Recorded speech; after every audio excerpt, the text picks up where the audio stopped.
sommes au Couleur Café en présence du groupe Juicy. Essayez-vous de faire passer un message à travers vos chansons ? Oui, complètement même.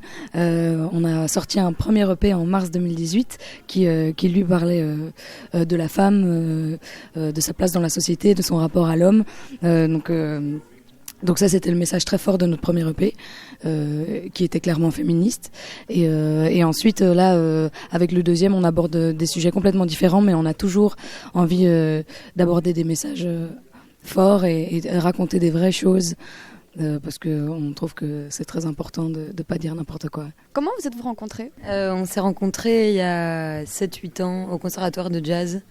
Donc c'est l'école supérieure pour étudier la musique. Et on a chanté ensemble dans beaucoup de projets différents avant de lancer Juicy. Et puis pendant 3 ans, on a fait que des reprises hip-hop, R&B des années 90, début 2000. Et puis là, ça fait donc 1 an qu'on a sorti notre premier disque avec nos compositions, etc. Pourquoi le nom de Juicy ? On nous la pose souvent cette question, mais en fait, le nom n'a pas vraiment d'histoire. Dans le sens où donc ce groupe il est né vraiment par hasard. C'est un ami qui nous avait demandé de venir jouer lors d'une exposition. Le thème c'était l'inconfort et on se connaissait, on s'est dit on va reprendre des textes qui ont des textes sexistes.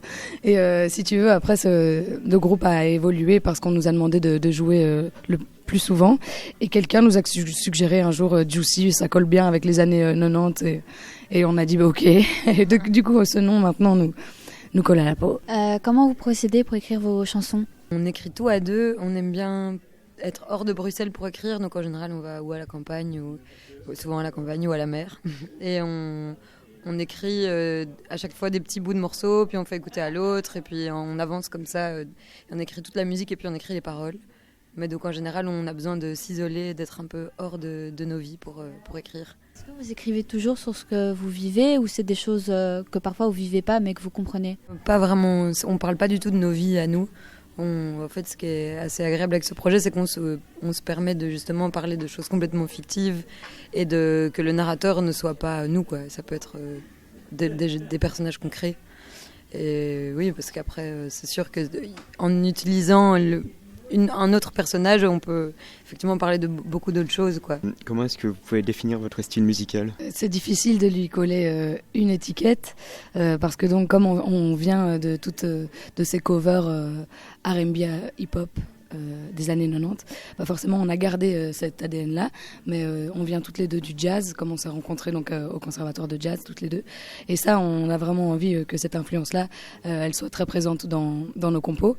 Donc tu peux retrouver c'est hip-hop un peu la musique actuelle, mais avec beaucoup d'influences jazz et aussi des influences classiques parce qu'on a fait du piano classique. Enfin voilà, on a envie que tout soit que ce soit un beau mélange.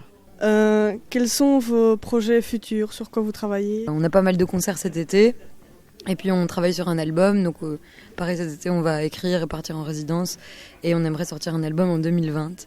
Donc ça c'est un peu le plan et on aimerait beaucoup jouer à l'étranger, continuer à avoir plein de concerts et pouvoir voyager avec la musique. On a appris que vous faisiez partie du groupe Niveau 4. Pouvez-vous un peu nous expliquer en quoi consiste ce groupe ? Ouais, Niveau 4, donc c'est un projet qui existe depuis 3 ans.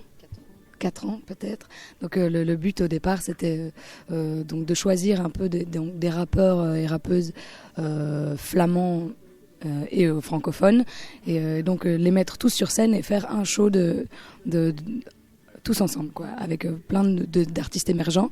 Mais là, cette année, c'est un peu différent parce qu'en fait, ils ont décidé de prendre 2 live bands, Commander Spoon et Echt, qui sont 2 live bands de jazz. Et en fait, à la place d'entendre une instru comme t'entends un rappeur, généralement, t'as son DJ derrière qui lance l'instru. Et ben là, c'est joué en live. Donc ça, c'est le nouveau projet Niveau 4 XXL. On vous remercie d'avoir pris du temps pour nous et d'avoir répondu à nos questions.